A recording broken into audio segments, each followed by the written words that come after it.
എല്ലാവർക്കും ഇതിഹാസങ്ങളിലൂടെ എന്ന ചാനലിലേക്ക് സ്വാഗതം. കാക്കകൾ നമ്മുടെ പ്രതുക്കളാണോ? ആ ഒരു പുരാതന വിശ്വാസം കറക്റ്റാണോ എന്ന് നമുക്കൊന്ന് നോക്കാം.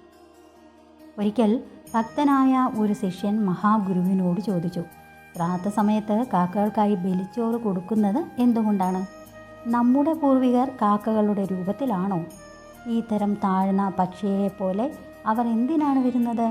എന്തുകൊണ്ട് ഉയർന്ന നിലവാരമുള്ള പക്ഷിയുടെ രൂപത്തിൽ ആയിക്കൂടാ? ഒരു പുഞ്ചിരിയോടെ സ്വാമികൾ മറുപടി പറഞ്ഞു. തമിഴിൽ കാക്കയെ കാക്ക എന്ന് പറയും. കാ എന്ന് പറഞ്ഞാൽ കാപ്പാത്തു, രക്ഷിക്കൂ എന്നാണ്. മറ്റൊരു ജീവിയെയും അതിൻ്റെ ശബ്ദത്തിലൂടെ നമ്മൾ അഭിസംബോധന ചെയ്യുമോ? പൂച്ചകളെ നമുക്ക് മ്യാവൂ എന്ന് വിളിക്കാമോ? മറ്റേതെങ്കിലും ജീവിയെ അത് കരയുന്ന സൗണ്ടിൽ ആ കരയുന്ന ശബ്ദത്തിൽ നമുക്ക് അതിനെ വിളിക്കാൻ സാധിക്കുന്നുണ്ടോ? കാക്കയുടെ ശബ്ദം അതിൻ്റെ പ്രത്യേകതയാക്കി മാറ്റുന്നു. കാക എന്ന് പറഞ്ഞാൽ നീ കാത്തുകൊള്ളുക, സംരക്ഷിച്ചു കൊള്ളുക എന്നാണ്. അതുകൊണ്ടാണ് നിങ്ങൾ ഒരു കാക്കയ്ക്കോ ഭക്ഷണം കൊടുക്കുമ്പോൾ കാ കാ എന്ന് പറയുന്നത്. കാക്ക കരയുമ്പോൾ ഈശ്വരൻ നിങ്ങളെയും നിങ്ങളുടെ പൂർവികരെയും സംരക്ഷിക്കുന്നു. നിങ്ങളൊരു കാക്കയ്ക്ക് ഭക്ഷണം ലഭ്യമാക്കുകയും അത് കഴിക്കുകയും ചെയ്യുന്നു. എന്നാൽ നിങ്ങൾ പറയുന്നത് കാക്ക നിസ്സാരനായ വില കുറഞ്ഞ ഒരു പക്ഷിയാണ് എന്നാണ്.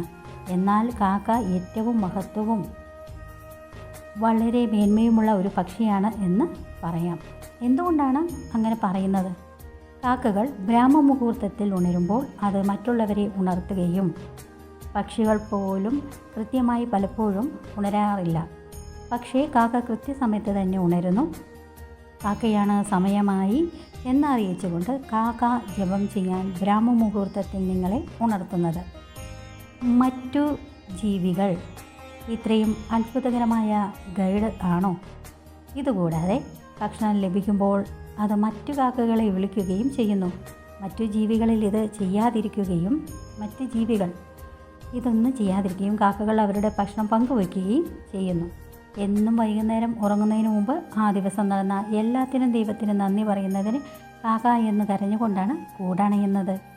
നിങ്ങൾ ശ്രദ്ധിച്ചിട്ടുണ്ടോ? സൂര്യാസ്തമയത്തിനു ശേഷം ഒരിക്കലും ഭക്ഷണം കഴിക്കുകയേയില്ല കാക്കകൾ.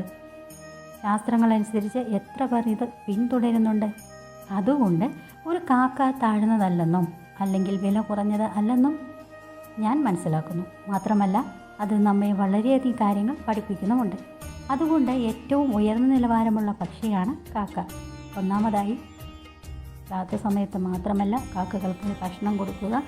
ദിവസവും കാക്കകൾക്ക് ഭക്ഷണം കൊടുക്കാൻ ഈശ്വരൻ നിങ്ങളെ രക്ഷിക്കും. അദ്വൈതം പഠിപ്പിക്കുന്നു, ഒരു കാക്കയ്ക്ക് ഭക്ഷണം നൽകിയാൽ അത് സന്തോഷപൂർവ്വം ആസ്വദിച്ച് കഴിക്കും. അത് തിന്നു തീർന്നതും നിങ്ങൾക്ക് സന്തോഷം ലഭിക്കും. നിങ്ങൾ ഇരുവരും സന്തോഷം പ്രാപിക്കുന്നു. നിങ്ങൾ ഇരുവരും ഭഗവാനാണ്.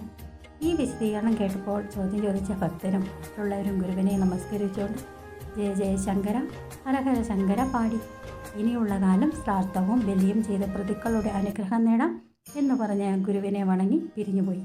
ഇതാണ് ഋതുതർപ്പണത്തിൻ്റെയും ശ്രാദ്ധത്തിൻ്റെയും മഹത്വം. ഏവർക്കും ഈ കൊച്ചു വീഡിയോ ഇഷ്ടമായി എന്ന് ഞാൻ വിശ്വസിക്കുന്നു. വീഡിയോ ഇഷ്ടമായെങ്കിൽ ലൈക്ക് ചെയ്യാനും ഷെയർ ചെയ്യാനും സബ്സ്ക്രൈബ് ചെയ്യുവാനും ശ്രമിക്കണേ. അതോടൊപ്പം ഞാനിടുന്ന ഓരോ വീഡിയോയും നിങ്ങൾക്ക് ലഭിക്കുന്നതിനായി ബെല്ലൈക്കൻ കൂടി ഒന്ന് സ്പർശിക്കുക. ഇതിഹാസങ്ങളിൽ മറ്റൊരു പൊരുളുമായി അടുത്ത വീഡിയോയിൽ വരുമെന്ന് നന്ദി, നമസ്കാരം.